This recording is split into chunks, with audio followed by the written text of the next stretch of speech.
하나님은 세상을 부르신 분이라고 시편 50편 1절에 기록을 하고 있습니다. 이미 하나님 안에 많은 것들이 있었는데 하나님께서 그것들을 부르실 때에 그 모든 것들이 드러나게 되었다는 것을 창세기 1장을 통하여 우리에게 소개를 해주고 있습니다. 하나님께서 처음에 빛이 있으라 할 때에 그 빛이 이미 하나님 안에 있었지만 하나님께서 그들을 부르실 때에 그들이 세상에 드러나게 되었다는 거예요. 보이지 않게 존재하던 것들이 보이는 것으로 드러나는 것은 바로 하나님의 부르심 때문이라는 거예요. 그러한 내용을 시편 147편 4절에서도 소개를 해주고 있습니다. 그가 별들의 수효를 세시고 그것들을 다 이름대로 부르시도다. 이름대로 부르시는도다. 그러니까 여러분, 하늘의 많은 것들이 다 각각 보이지 않았었는데 하나님 안에는 있었지만 보이지 않았었는데 하나님께서 그들을 부르실 때 그들이 드러났다는 거예요. 하늘에서도 드러나고 바다 가운데에서도 드러나고 그리고 산천초목의 그 많은 것들이 하나님께서 부르실 때에 드러났다는 거예요.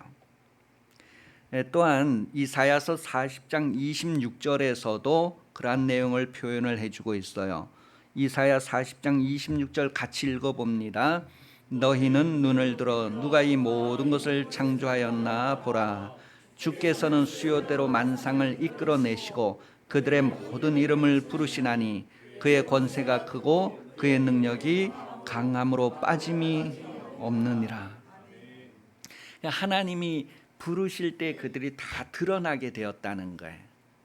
하나님이 부르실 때 그와 같이요, 하나님께서 불러서 드러난 그 모든 것들은 다 하나님의 소유다라는 것을 시편 24편을 통하여서 우리에게 확인을 해주고 있습니다. 그 모든 것들이 다 하나님의 소유라는 거예요. 그런데 드러난 모든 것은 다 하나님께서 기한을 정하셨다고 또한 전도서 3장 1절에 소개를 해주고 있습니다. 천하 모든 것들이 다 기한이 있다는 거예요. 이사야 41장 4절 말씀 같이 읽어보겠습니다. 이 일을 누가 행하였느냐, 누가 이루었느냐, 누가 처음부터 만대를 불러내었느냐, 나 여호와라. 처음에도 나요, 나중 있을 자에게도 내가 곧 그니라. 누가 처음부터 만대를 불러내었느냐 할 때 그 만대라고 하는 말의 의미가 무엇이냐 하면 출생에서 죽음까지의 그 생애의 한 순환 그 기간을 만대라고 합니다. 누가 그런 만대를 정하고 불러내었느냐 하는 거예요. 여러분, 우리도 태어나고 또 마칠 때가 있을 거예요. 하나님은 처음과 끝이 되신다라고 하셨어요. 하나님께서 모든 거에 그 연한을 정하시고 때를 정하셨다는 거예요. 그러니 여러분도 다 때가 있다는 거예요. 내가 언제 시작하고 언제 끝나는지 때가 있다는 거예요. 여러분, 그 때 가운데에서 가장 아름다운 때가 언제라고 여기십니까? 여러분은 여러분의 이제 인생을 쭉 펼쳐놓고 가장 아름다운 때가 언제일까? 여러분이 수준이 너무 높아서 지금이라고 하니까 제가 더 할 말이 없는 것 같아요. 보통 이제 아름다운 때 하면 이제 청년의 때라든가 젊을 때 아니면 내 어린 시절 걱정 근심 없이 그냥 마음껏 막 뛰어다니고 놀 때 막 그런 시절을 추억할 수도 있어요. 그런데 많은 사람이 현재를 아쉬워하고 참 지금은 좀 내가 한창이 아니다. 지금은 최고가 아닐 때다. 이렇게 여기게 됩니다. 그런데 성경은 왜 우리가 그런 마음을 가지게 되는지, 그래서 지금이 최고의 아름다운 때라고 하는 것을 성경이 우리에게 알게 해주고 있어요. 우리가 아쉬움이 있고 지금의 한창이 아니다, 이미 나는 지나갔다, 그렇게 여기는 그런 원인이 무엇이냐 하면 영원을 사모하는 마음을 가지고 선을 행하지 않고 있는 지금이기 때문에 그렇습니다. 우리가 영원을 사모하고 선을 행하는 그때가 최고 아름다운 때라는 거예요. 한번 성경 확인해 보겠습니다. 먼저 전도서 3장 11절 12절입니다. 같이 읽어봅니다.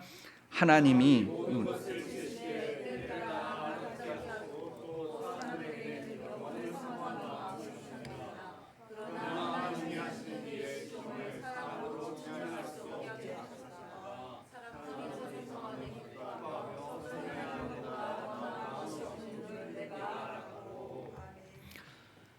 하나님께서 우리의 연한을 정하셨어요. 우리의 때를 정하셨는데 그 모든 때가 다 아름답다는 것을 지금 확인해 주잖아요. 11절에 보니까 하나님이 모든 것을 지으시되 때를 따라 아름답게 하셨다고 했어요. 그러니까 청년의 때, 어린 나이 한창 때만 아름답고 그때로 다시 돌아가고 싶다 그것이 아니라 하나님은 봄도 아름답게 하셨고 여름도 가을도 겨울도 하나님이 여러분의 세대를 정하셔서 처음과 끝까지 그 모든 순간순간이 때를 따라 아름답게 하셨다는 거예요. 아름다운 것을 우리가 아름답지 않다 여기게 되는 것은 뭔가 이유가 있다는 것이죠. 그러니 여러분, 하나님께서 여러분에게 주시는 것은 다 선함의 감사함으로 받으면 버릴 것이 없다는 거예요. 그러니 여러분, 지금도 감사하고 어제도 감사하고 내일도 감사하는 우리는 범사에 감사라고 하신 이유를 깨달을 수 있어야 합니다. 하나님은 우리를 좋은 것으로 만나 주시는 분이기 때문에 그렇습니다. 그러니 여러분, 여러분도 하나님 앞에 좋은 것으로 아름다운 것으로 드러나는 삶을 사시기 바랍니다. 하나님의 부르심은 여러분이 아름다움으로 부르셨다는 거예요. 하나님께서 기뻐하실 수준, 하나님께서 만족하실 수준으로 여러분의 인생을 다 불러내셨다는 것을 성경은 알게 해주고 있습니다. 하나님 앞에 기쁨이 되는 것, 하나님 앞에 아름다움이 되는 것, 하나님 앞에 내 자신이 정말 아름다운 것은 우리가 지금 어떻게 하나님 앞에 나타나는가입니다. 내 자신을 어떻게 하나님 앞에 드러내는 것인가. 디모데후서 1장 9절 말씀은 성도는 거룩함으로 부름을 받았다라고 기록을 해주고 있어요. 거룩함으로 부름을 받았다. 하나님이 우리를 구원하사 거룩하신 소명으로 부르심은 이유가 있다는 거예요. 계속해서 우리의 행위대로 시작. 우리의 행위대로 하심이 아니요 오직 자기 뜻과 영원 전부터 그리스도 예수 안에서 우리에게 주신 은혜대로 하심이라. 하나님께서 여러분을 거룩한 부름으로 부르심은 은혜라는 거예요. 은혜. 다시 말해서 하나님의 수준으로 여러분을 다 부르시는 것은 하나님의 은혜라는 거예요. 그러니 우리가 다 하나님의 수준을 향하여 성장해가고 자라가고 있다는 것을 알게 해줍니다. 그렇게 해주신 것은 은혜라는 거예요. 여러분의 시작과 끝이 그냥 흙에서 시작해서 흙으로 끝나는 것이 아니라 흙에서 시작해서 심는 삶을 통하여서 영생하는 것으로 신령한 것으로 하나님께서 기뻐하시고 만족해 하실 수준으로 변화되는 것, 그러한 것들이 다 은혜라는 거예요. 그러니 여러분, 한 사람의 인생에 있어서 하나님께서 이와 같은 계획을 가지고 계신다는 것을 우리에게 알게 해주고 있습니다. 디모데후서 2장 20절에서 21절 많은 그릇이 있는데 그릇을 깨끗하게 하는 것은 쓰기 위함이다 라고 했어요. 많은 사람 가운데 여러분을 성도라고 부른 것은 하나님께서 쓰실 때가 있고 쓰시기 위함이라는 것을 알게 해줍니다. 그래서 히브리서 2장 11절에는 거룩하게 하시는 이와 거룩하게 함을 입은 자들이 다 한 근원에서 난지라. 그러므로 형제라 부르기를 부끄러워하지 아니하시고. 여러분을 예수 그리스도의 수준으로 받아주신다는 거예요. 하나님께서 그렇게 쓰시려고 여러분을 부르셨다는 거예요. 여러분이 태어나게 하셨다는 거예요. 여러분, 예수 그리스도의 생애에 많은 일들, 놀라운 일들이 있습니다. 그런데 그러한 일들이 여러분의 생애에도 있게 하시려고 여러분을 부르셨다는 거예요. 여러분이 전에 어머니 뱃속에 있기 전에, 아직 계획도 잡기 전에 하나님은 이미 창세전부터 여러분을 예비하시고 때가 되어 부르셨다는 거예요. 그래서 각각 출생이 되고 한 생애를 가지게 되는데, 이 모든 생애가 하나님은 아름답게 보신다는 거예요. 그 아름다움은 하나님의 계획이 있기 때문이고 그 계획이 이루어질 것 때문이에요. 그러니 우리가 우리의 인생을 통해서 하나님께서 계획하신 대로 하나님의 아름다움을 우리가 드러내는 삶을 살아야 합니다. 성도는 선을 행하게 하시려고 부르셨다라고 오늘 본문 20절 21절에 표현을 해주고 있어요. 선을 행하게 하시려고 우리를 부르셨다는 거예요. 에베소서 2장 10절에서도 우리는 그가 만드신 바라 그리스도 예수 안에서 선한 일을 위하여 지으심을 받은 자니 이 일은 하나님이 전에 예비하사 우리로 그 가운데서 행하게 하려 하심이니라. 그 선한 일이라는 것은 하나님을 기쁘시게 하는 그런 의미예요. 그 선하다는 그 원 단어의 뜻이 하나님을 기쁘시게 하는 그런 일이란 말이에요. 그런 뜻이란 말이에요. 그래서 그 하나님을 기쁘시게 하는 일을 위하여서 우리가 지음을 받았다. 그리스도 예수 안에서 새 사람으로 지음 받은 것은 바로 하나님의 기쁨이 되기 위해서 지음 받았다. 우리가 준비되어서 그 가운데서 행하게 하려 하십니다. 그렇게 에베소서 2장 10절이 확인을 해주는 거죠. 그러기에 우리가 성도의 삶을 살면서 선한 일을 버리지 않아야 합니다. 디도서 1장 16절은 그들이 하나님을 시인하나 행위로는 부인하니 가증한 자요 복종하지 아니하는 자요 모든 선한 일을 버리는 자니라. 하나님을 기쁘시게 하는 일을 버리는 자다, 그렇게 표현했어요. 그런데 우리는 그것을 버리지 않아야 한다는 거예요. 우리 인생의 의미가 거기에 있기 때문이라는 거예요. 예수님께서 이미 선을 행하는 본을 보이셨다라고 21절에, 오늘 본문 21절에 기록을 하고 있어요.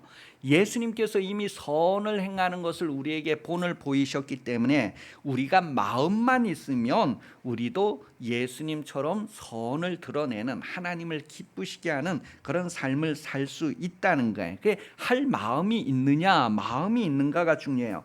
마음은 어떻게 생긴다고요? 오감을 통해서 여러 가지 정보를 받아들이면서 그 정보들이 우리 뇌에서 융합되어서 마음이 만들어진다. 그렇게 과학자들이 밝혀냈어요.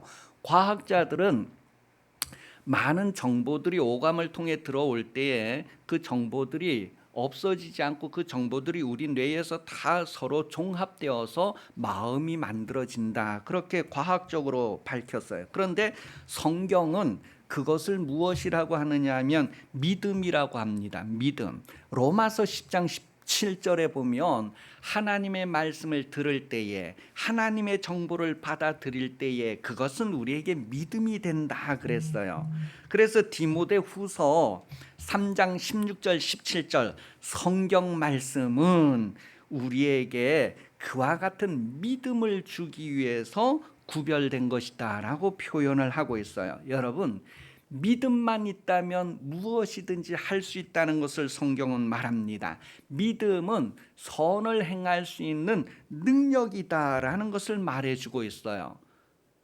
왜 내가 선을 행할 수 없는가? 능력이 없기 때문에. 그 말을 좀 풀어서 설명을 하면 믿음이 없기 때문에 할 수 없다는 거예요.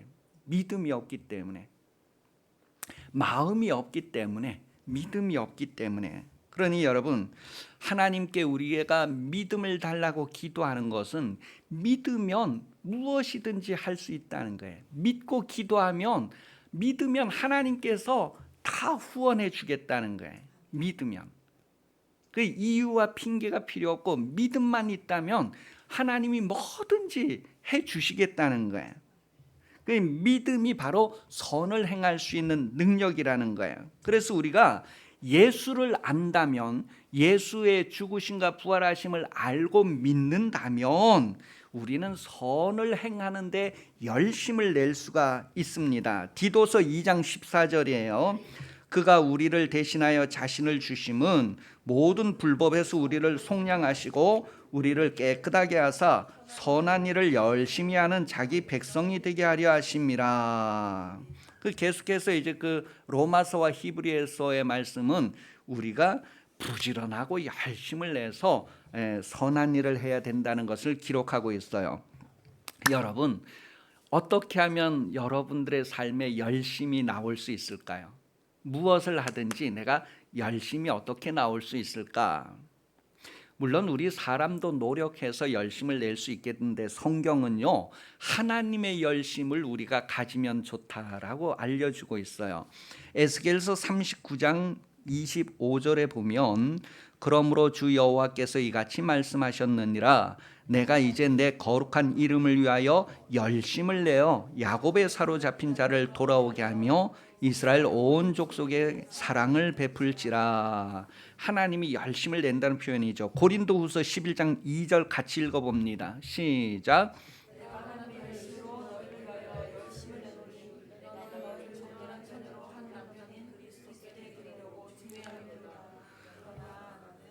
예, 이게 지금 바울이 전도하는 이야기를 하면서 하나님의 열심으로 열심한다 그랬어요.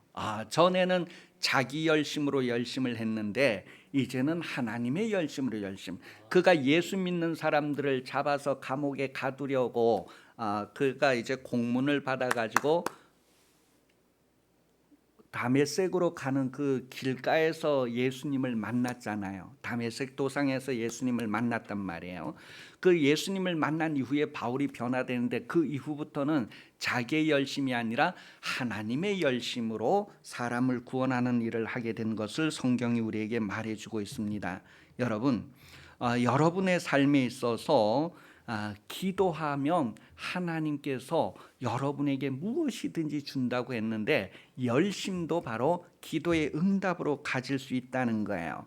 사도행전 10장 38절에 보면 예수님께서 하나님이 하라고 하시는 일을 이 땅에서 와서 다 이루는 데 있어서 어떻게 그런 게 가능할 수 있었을까? 어떻게 그렇게 밤에도 낮에도 열심을 낼 수 있었을까 했을 때에 기도하고 응답받았다는 거예요. 기도의 응답으로 어떻게 나타났어요? 사도행전 10장 38절 시작. 하나님이 능력을 기름 붓듯 하셨음에 그가 두루 다니시며 선한 일을 행하시고 마귀에게 눌린 모든 사람을 고치셨으니 이는 하나님이 함께 하셨습니다.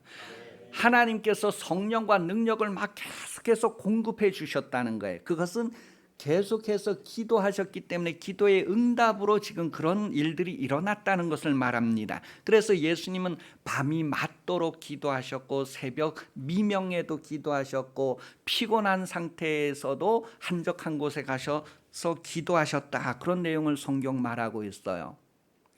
그런 기도의 응답으로 하나님이 능력을 주시고 성령을 주셔서 선한 일을 행할 수 있었다는 거예요. 오늘 저와 여러분도 기도의 응답으로 이와 같이 선한 능력, 선한 일을 행할 수 있는 능력을 얻을 수 있다는 것을 말해줍니다. 우리가 선을 행하기를 원하고 선한 일에 힘쓰려면 오늘 성경 본문에서는 먼저 죄가 없어야 한다라고 말하고 있어요. 예수님이 그와 같은 선한 일을 이룰 수 있었던 것은 죄가 없었기 때문이다라는 거예요. 죄가 있으면 기도 응답도 되지 않는다고 시편 66편 18절 기록하고 있습니다. 요한복음 9장 31절에도 하나님은 죄인의 기도는 듣지 않으신다고 했어요. 아버지여 내 말을 항상 들으시는 것을 감사합니다. 예수는 죄가 없으신 기도를 했다는 거예요. 오늘 우리도 죄를 품으면 기도가 상달되지 않는다는 거예요. 시편 66편 18절에.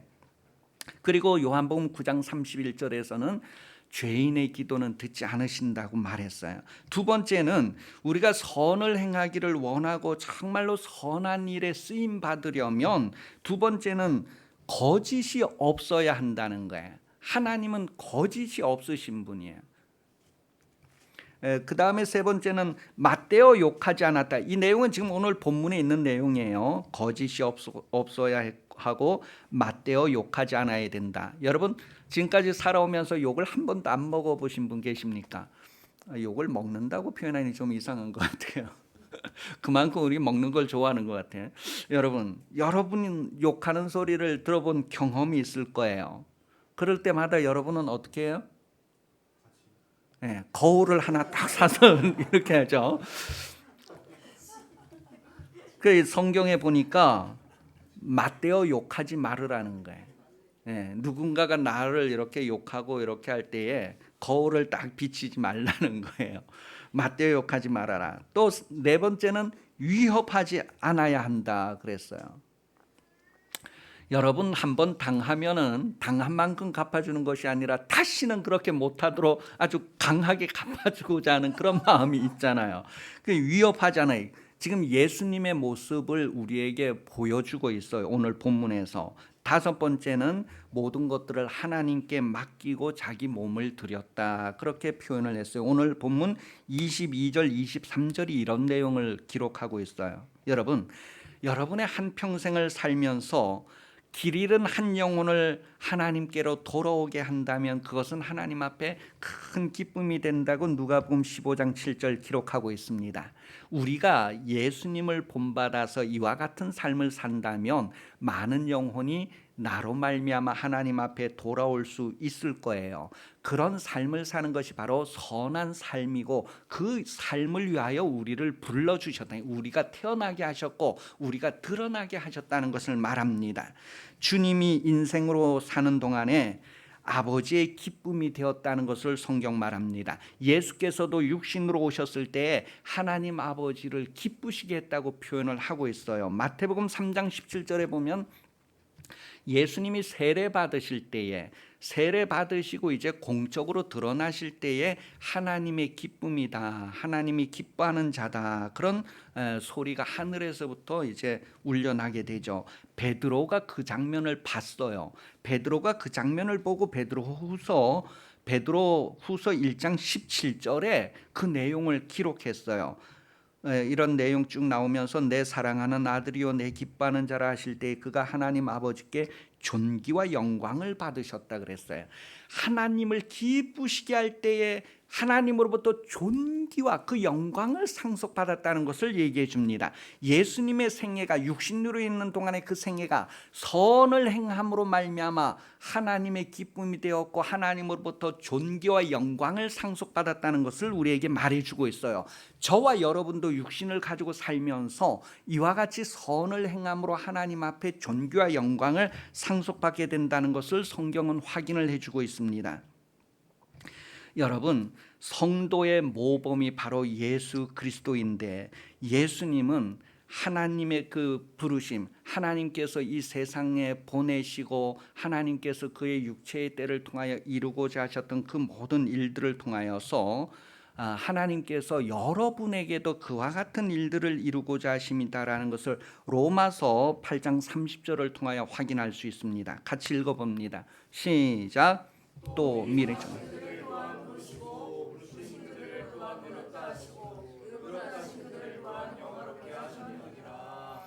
로마서 8장 30절은 하나님께서 예수님을 세상에 드러내시고 예수님을 통하여 선한 일을 이루시고 예수님을 통하여 영광을 받으시고 영광을 상속해 주셨는데 그와 같은 일들이 여러분에게도 동일하게 나타날 것을 이미 준비하셔서 여러분을 세상에 드러내셨다는 거예요. 그러니 여러분, 선이라고 하는 것은 내가 하나님 앞에 돌아가는 것입니다. 악은 내가 하나님 앞에서 떠나가는 것이에요. 나는 어떻게 하나님 앞에 돌아가고 있는가? 예수께서 하나님의 선하심, 인자하심을 드러내므로 하나님 앞에 돌아가셨어요. 그와 같이 예수님께서 이 세상에서 죄인을 정죄하지 아니하시고 죄인을 사랑하시고 그러한 삶을 통해서 하나님 앞에 돌아가시는 선을 행함을 우리에게 보이셨단 말이에요. 누군가를 정죄하거나 누군가를 참소하는 것은 마귀가 하는 일이라 그랬어요. 하나님, 아무개는 이러이러하게 해서 벌 받아야 돼요. 이런 것들은 마귀가 하는 일이라는 거예요. 하나님은 아무도 정죄하지 아니하였고 오히려 그의 허물을 피 흘려 덮어 주셨다는 거예요. 그것이 바로 선이라는 것을 말합니다. 그런 선을 행함으로 하나님의 인자하심, 하나님의 긍휼을 드러내는 삶을 살았다는 거예요. 예수께서는 가려주시고 덮어주시고 그렇게 하는 선을 행함으로 하나님 앞에 돌아가는 증거를 가졌다는 것을 말합니다. 여러분이 이후에 천국 갔을 때 받을 칭찬이 있습니까? 여러분, 여기에서 받을 칭찬이라는 것은 아름다움이다 하는 단어하고 똑같은 단어예요. 누가복음 6장 32절에서 36절에 보면 우리가 하나님 앞에 돌아갔을 때, 하나님 앞에 갔을 때 받을 칭찬, 하나님께서 우리를 정말 아름답다라고 하실 수 있는 그 근거, 어떤 삶을 살아야 하는가를 누가복음 6장 32절에서 36절이 확인해 주고 있어요. 너희가 만일 너희를 사랑하는 자만을 사랑하면 칭찬받을 것이 무엇이냐. 이때에 칭찬받는다라고 하는 그 표현이 바로 그런 의미예요. 아름다움이라고 하는 의미하고 똑같은 단어를 써요.